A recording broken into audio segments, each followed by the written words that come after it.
Bonjour à tous, j'espère que vous allez tous bien. Je fais une vidéo rapide sur la cryptosphère, ce qui est en train de se dérouler actuellement. La semaine dernière, je vous disais que les indicateurs montraient que nous pouvions avoir touché le bottom à 17 600 dollars. Depuis, le cours du Bitcoin est reparti à la hausse, mais il s'est fait devancer par Ethereum que vous avez à l'écran. Ethereum numéro 2 en market cap et qui a en quelques jours imprimé un plus 60% non négligeable, devançant l'ensemble du marché et laissant Bitcoin sur place.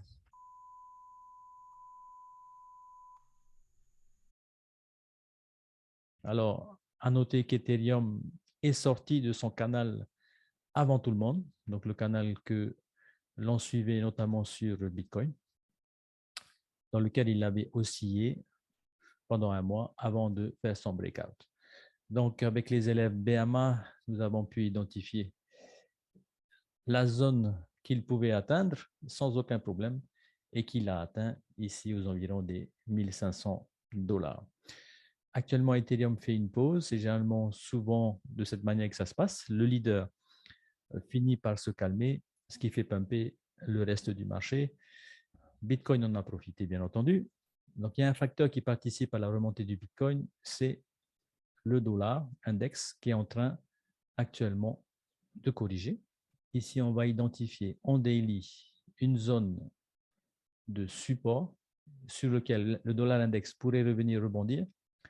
Et si c'était le cas, c'est-à-dire que s'il n'allait pas plus bas, s'il rebondissait, à ce moment-là, le S&P 500 et le Bitcoin repartiraient à la baisse.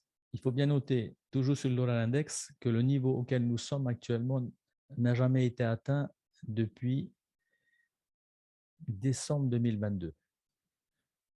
Donc, nous sommes dans une zone que nous n'avons pas fréquentée depuis plus de 20 ans.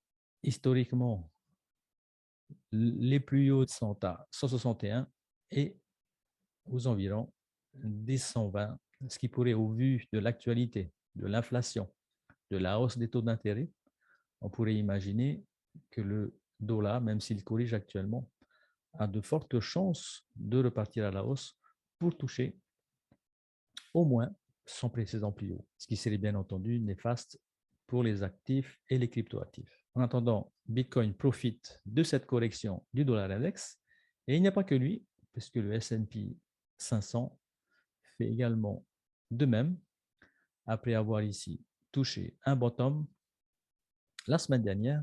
Vous voyez que la bourse, d'une manière générale, le S&P 500, le Dow Jones, le Nasdaq, tous profitent de la correction du dollar pour imprimer une remontée. Et on va aller tout de suite voir ça. Donc, Bitcoin, lui aussi, est sorti de son canal donc plus récemment. Il est actuellement dans une zone de forte résistance, comme on avait pu déjà l'identifier auparavant. Cette fausse vendeuse peut être identifiée ici par le ruban que je viens d'activer et le nuage qui se trouve juste au-dessus. Malgré le pump en cours, à noter que précédemment, le ruban a fait office de zone de résistance, faisant replonger le cours juste après. On se retrouve ici en haut du range, dans la partie supérieure du range, que Bitcoin n'était pas venu chercher depuis quelques temps quand même. La dernière fois, la date, la dernière fois, c'était le 28 mars. Mais regardez ce qui s'est passé après. Donc, le cours a replongé. Donc, il y a, comme je disais juste avant, une force vendeuse qui est relativement importante. Lorsqu'on active le RSI en bas de l'écran, on remarque qu'à chaque fois que Bitcoin est venu dépasser ici sa moyenne, le cours est monté, ici aussi, ici ça a été le cas également. Et actuellement, vous voyez à l'écran, nous sommes en train de dépasser la moyenne, ce qui pourrait indiquer une reprise à la hausse du marché. Mais j'ai quand même quelques doutes sur le fait que ça puisse se passer maintenant. Comme vous voyez à l'écran, le mouvement a été brutal, ce qui est un peu inquiétant. Ce qu'il aurait été préférable, c'est que Bitcoin remonte tout doucement avant son breakout. La figure que Bitcoin est en train d'imprimer actuellement me rappelle ce qui s'est passé ici en début d'année, où le mouvement a été également brutal et a dépassé la résistance avant de le chuter. On le remarque ici également au mois de mai. Le mouvement est brutal et finit par corriger. La force vendeuse que j'indiquais est aussi représentée ici par cette diagonale qui reprend tout simplement ici ce canal descendant que je vais mettre en avant et sur lequel Bitcoin est venu rebondir plusieurs fois dans sa descente. Et là, actuellement, nous sommes réellement à la limite de ce canal. Dans l'autre sens, nous l'avions touché par le bas. Et on espère bien entendu que Bitcoin arrive à s'extirper de cette zone pour poursuivre sa remontée. Si toutefois Bitcoin arrivait à s'extirper de cette zone, on n'oubliera pas qu'ici, la mèche du 11 mai est venue rebondir sur un support dont le montant a été approximativement de 25 400 $. Donc, ce support transformé en résistance pourrait également ici ralentir le mouvement à la hausse. Ceci dit, cette résistance n'est pas très forte. Le mouvement à la descente a été rapide et donc il faut s'attendre à ce que si Bitcoin arrive à s'extirper, à ce qu'il puisse remonter de manière rapide également, comme l'a déjà fait Ethereum. Dans ce cas, la prochaine zone de résistance se situe au niveau des 30 000 $, dans lequel nous avons oscillé pendant un mois.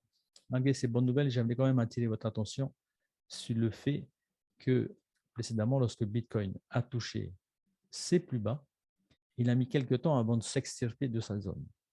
Ici, dans le cas précis, le plus bas a été touché ici et il s'est extirpé 112 jours plus tard.